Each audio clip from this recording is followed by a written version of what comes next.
Chapter 1: The Origins of Christmas Carols. The early history of carols. While celebratory songs associated with the winter solstice and the birth of deities predate Christianity by millennia, the transition to specifically Christian carols represents a complex interplay of liturgical practices, evolving musical styles, and socio-cultural shifts. Tracing their origins necessitates a nuanced understanding of the pre-Christian traditions that provided a fertile ground for the burgeoning Christian carol tradition.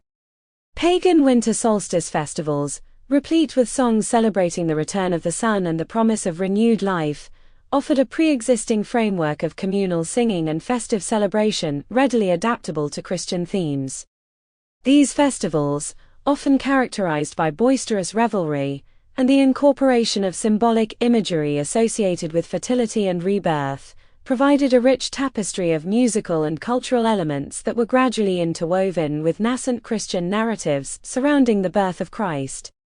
The appropriation and recontextualization of existing musical forms and lyrical motifs represents a key strategy in the early dissemination of Christian beliefs, a process facilitated by the inherently memorable and communal nature of song.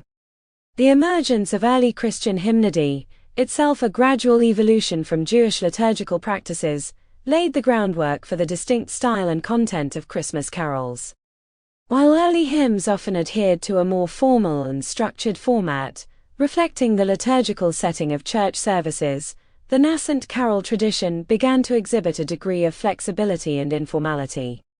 This informality wasn't necessarily a rejection of liturgical practices, but rather a reflection of its transition from the formal confines of the church to the more spontaneous and participatory settings of popular celebrations. The gradual development of vernacular languages, replacing Latin as the dominant language of worship and everyday life, further contributed to this process. The shift from Latin to vernacular languages not only made the hymns and carols more accessible to a broader population, but also enabled a greater degree of lyrical flexibility, allowing for a more nuanced and expressive treatment of the nativity narrative. This transition also facilitated the incorporation of local traditions and stylistic elements into the burgeoning carol tradition, resulting in a rich diversity of regional styles and variations. The influence of medieval mystery plays and other forms of vernacular drama should not be underestimated in shaping the early evolution of carols. These plays, often performed in public spaces and incorporating both dialogue and Sample complete. Ready to continue?